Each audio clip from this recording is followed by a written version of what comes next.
کربلا کا ہمیں راستہ ملا، پہلے تو کربلا کا ہمیں راستہ ملا، پھر راستہ یہ خلد کی گلیوں سے جا ملا۔ قسمت کا سارا کھیل ہے، اب کس کو کیا ملا، مشکل تمہیں ملی ہمیں مشکل کشا ملا۔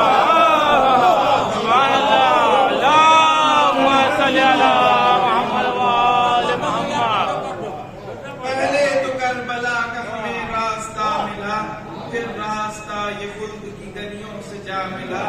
قسمت کا سارا کھیل ہے، کس کو کیا ملا، مشکل تمہیں ملی ہمیں مشکل کشا۔ ایک سلام ہمارے نگر رانا حضرت ابو محمد صاحب کا پیش خدمت ہے، سماعت فرمائیں۔ روز مشرق سے نکلتا ہے مقرر آفتاب، روز مشرق سے نکلتا ہے مقرر آفتاب، اب کل کے صوب میں ہے خاک پر سر آفتاب، عصر عاشورا کہن سے سرخ ہو کر آفتاب، بن گیا تھا بے کسوں کے خون کا محضر آفتاب، اوج و رفعت سے ہوا گوشہ ہے خاور آفتاب، ہے مگر فرماور مولا قمبر آفتاب، بدر کرتا ہے اگر خورشید سے کسب سیاہ، نور روئے مرتضیٰ سے ہے منور آفتاب۔ یہ شعر بطور خاص، یہ نماز مرتضیٰ کی قدر ہے پیش خدا، یہ نماز مرتضیٰ کی قدر ہے پیش خدا، جا کے مغرب سے پھرا اللہ اکبر آفتاب، جا کے مغرب سے پھرا اللہ اکبر آفتاب، نور روئے مرتضیٰ سے قبر کی ظلمت مٹی، اے زہے قسمت کہ خود آیا میرے گھر آفتاب، لا نہ سکتا تھا تجلی رخ احمد کی تاب، ابر کی چہرے پلے لیتا تھا چادر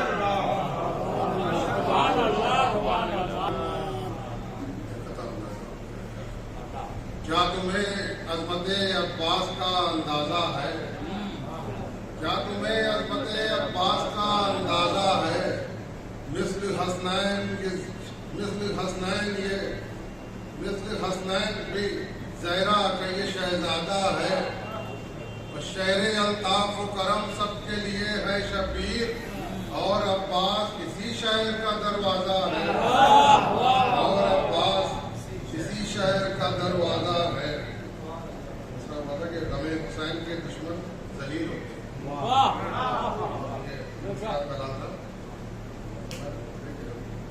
یہی تو سوچ کے ظالم ذلیل ہوتے ہیں، یہی تو سوچ کے ظالم ذلیل ہوتے ہیں، لہو کی دھار سے خنجر قتیل ہوتا ہے، لہو کی دھار سے یہ معجزے پیش آئے جلیل ہوتے ہیں، یہ معجزے پیش آئے جلیل ہوتے ہیں، اور طویل ذکر کے وقفے قلیل ہوتے ہیں، طویل ذکر کے وقفے قلیل ہوتے ہیں۔